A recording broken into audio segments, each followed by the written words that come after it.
So I've been working in technology for nearly 20 years. I've basically discovered about halfway through my career that I like solving problems. So I'm one of these strange people who runs towards problems and don't run away from them. I like delivering change. I like to build things. I loved Lego as a kid, building things and playing with stuff. It's kind of flowed through bizarrely into my career again, looking back. Do you still geek out on Lego now? Yes. I've got a Millennium Falcon this big, which I'm working on with my son. It's brilliant. Yeah. I tend to get parachuted in at short notice to fix problems. That's kind of what attracts me to many of my previous roles.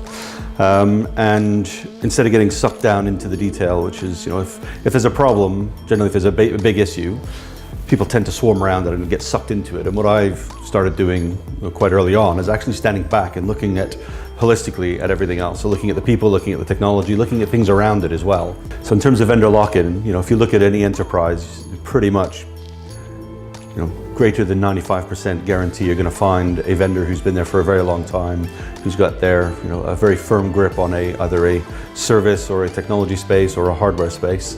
And people feel like they're trapped in that kind of relationship, and it's a very hard thing to get away from, because over the years there's a lot of change that goes in and there's a lot of layers of complexity that go around it, and it becomes very difficult to move away from that. And that's where the landmines start building in. A change gets applied that's not documented properly, and all of a sudden you've got a piece of debt that's not very well understood, and then that can blow up at any time. I'm a food guy, so for me it's all about the food.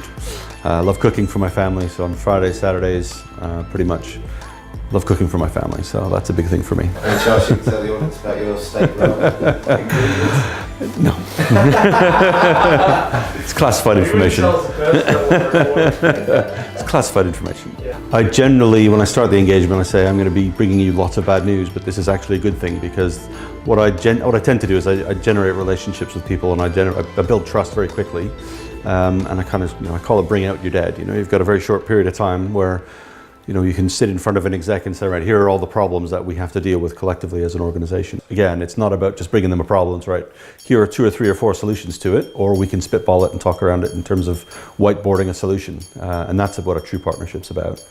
And sometimes it's saying, well, actually, you don't really have a problem here, or we can help you swarm around it internally. It's not about bringing in tons of people to make lots of money out of you. It's actually about fixing a business problem and then walking away and saying, see you next time. So I'm quite enjoying it, because I've always liked to see the whole picture.